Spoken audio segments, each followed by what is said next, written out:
Hello once again, everyone. So, sorry for the delay in videos this past week. Unfortunately, I managed to record lovely content for you with no sound, and I'm just not good enough to do the whole silent movie thing. So, making up for it now, we're going ahead and going to re-record what we're working on there. So, this is going to be the start of a new series because people have been really eager for me to get back into the flower battle, back into Fiore, and in particular, what I wanted to cover was a little bit of a tinfoil hat theory that I have. And some others have had this too. That being, when we have the 12 posta laid out, at least in regards to where they are in the Getty, the guards somewhat oppose each other. Now, not in the term of like counter guard. So for some people, including myself, counter guard has the connotation of this shuts down this, like this always beats it. And that's just not true. I prefer to use the term opposition, meaning when these two guards meet, very particular things mostly happen, and that tells a certain story. You can almost think of this a bit like a kata.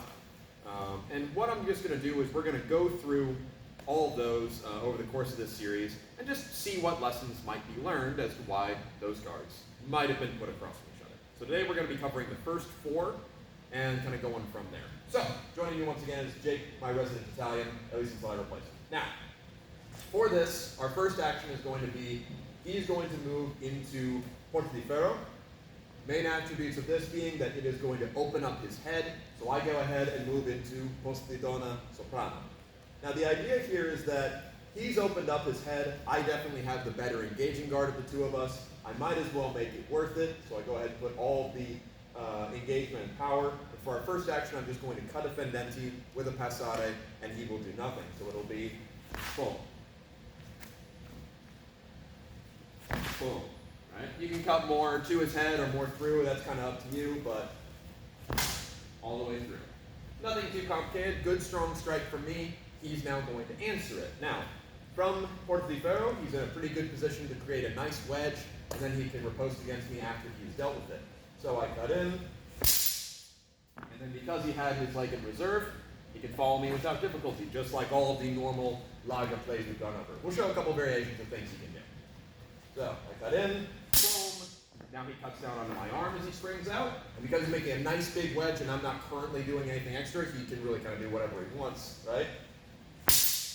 And then the reversal as he steps through.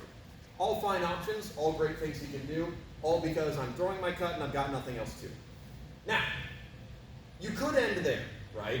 That being, if I do my strike well and he does not do his cover well, I win, right? Alternatively, if he does his cover higher into something else, then again, I still win because I continue to work. If he does his cover well, and I do not respond to it, he wins. Life's great, right? But let's go ahead and add something extra to it. I like to add an escape for the initial attacker. Now this escape is not going to be fully breaking distance. Instead, this escape is going to be, I'm going to take us back to neutral, because if I just try to run away, as we do actually see in things like the Colpi di Volano, etc., that's not going to do me any good, he's going to run me down. So instead, I'm going to reestablish a bind, as it were, in the middle, and that'll put us into the rest of our larger plays. So for this, what'll happen is, I'm cutting down, I see him start to make his cover, and I'm going to redirect my cut inward down the middle. I'm not aiming at his sword, I'm just reinforcing this middle line, so that way, even though he's doing a good cover, we'll end up kind of canceling each other out. You see this done often. So, I throw my cut, I reinforce against his cover, and we end up in long-range play. Do that a couple more times, and we'll go from there. And you'll notice that when we do this, we also end up with our tips a bit more high, sometimes a little more tipish, sometimes a little more middle, as the images show, as opposed to being terribly extended. One more time. And there we are. Now at this point, either of us could launch into the long-range plays. He is more set up for them, being left foot forward, but it is certainly doable from both persons' perspective. So, all together with that, we'll do the 1, 1, 2, 1, 2, 3. So, first, he lowers, no action on his part. Fendenti, done. Now he makes his cover, whatever follow-up he wants us to do, and now I reinforce my cut to make my cover. And we're in the bind. Nice and straightforward. Good when those two guards meet. So let's now move on to our next one. So for this, we're going to have Posta di Finestra, versus Posidones Sinistra. And this I foresee, Finestra moves in first, he then moves into Sinistra. Now the idea here is that he is putting himself into a guard that is very good at breaking the point, can exchange points, but that's tricky, right? And also very good at swatting points out of the way. So he's doing the opposition to me here. He knows that I have to come in, however. So, for this, we're just going to go ahead and do a straight line thrust, just right up the middle, without too much concern. Now the reason that I'm not doing any sort of reinforcement here, it's really kind of pointless, right? If I try to lock him down when I do this, I will end up getting a lot closer to him than I want to, versus if I just drive down and step, the only thing he can really hit on me is just barely my arms, and not before my sword is well and truly into his face. I don't see people making that decision with sharps, right? And you shouldn't make that decision without sharps, right? It's in his best interest to shorten himself, etc. when I do this thrust, because I have the longer reach. But either way, my thrust from Finestra without any stimulus from him is going to be down in, step. Just right over his arm like a little fence, straight into his chin. I'll do that a couple times.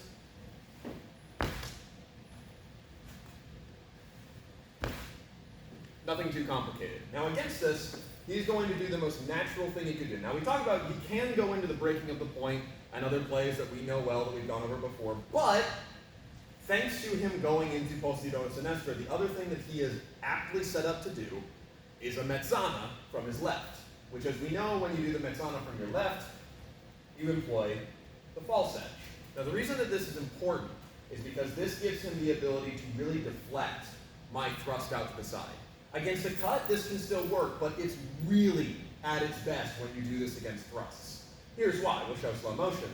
So as I bring this down, he not only gets contact, but he gets that extra little extension that almost captures behind the back of my blade and pulls it out of my hand.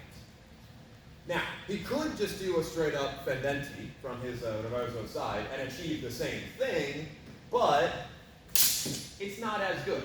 It's more likely to cause me to still have presence to work in. His tip will have to extend a lot farther since his arms are crossed. It's not as great, and not to mention, Fiore does tell us, use the false edge when you're going for this side mezzana. So let us do what he says to do. So, now when I do my thrust, he's going to beat it out of the way and then follow through with a fendenti. He shouldn't need to step because I will be nice and deep on him. So, slow motion at first. Boom. All right? Now I'll go a little more fluidly.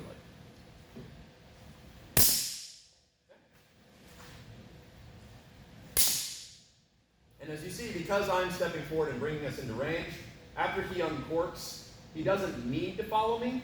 If I'm at greater distance, he can step forward with his back foot, following through.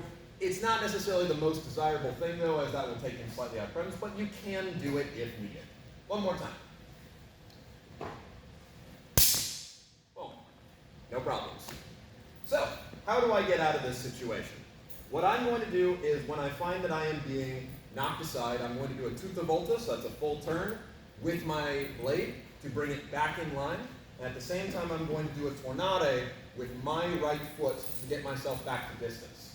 Now, the reason that I need to do these two things in conjunction is because I don't really have other options. So slow motion here, I throw my thrust, he deflects, boom, right? Or I mind the deflect, either way.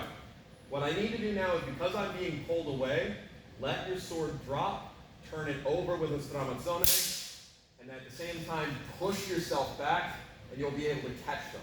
Even if he tries to pass forward when he follows me, I'm bringing the thing he's aiming for back out of distance, which gives me time. Now, I'm not cutting at his blade here. I'm not cutting at him. Really, all I'm doing is just going into posta longa, pretty much, right? A little bit more blocky version of posta longa. So here's that slow one more time, then we'll do it at fluid speed. All right, and let's try that again. Nice and simple. Now I'll do it again.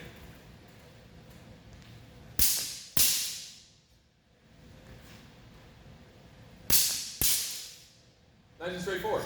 So this time we'll go ahead and pass all of your attack. And that's where it really, really matters. Now what's important here is that this is the one that brings us into more close range play. The reason I say this is because if he doesn't pass with his attack, then I end up left foot forward, he ends up right forward, we're in long range. If he does pass, we'll both be left foot forward, which If we were both right foot forward, would be close range play. So both left foot forward is close range play. Just rather than having my left foot loaded, I have my right foot loaded for everything I want to do. So it ends up as the same game, just slightly different approach. But either way, that's what happens when Finestra meets against Posidon Sinestra. So one more time from the top. I take Finestra, he takes Posidon Sinestra, I thrust without counter from him. Boom. He does his mezzana to deflect it, and comes down with a fendenti. I then escape with a tutta volta and a tornare, either putting us into close range or long range, depending upon how he chooses to step. And at that point, you can go into any of the other plays that you know.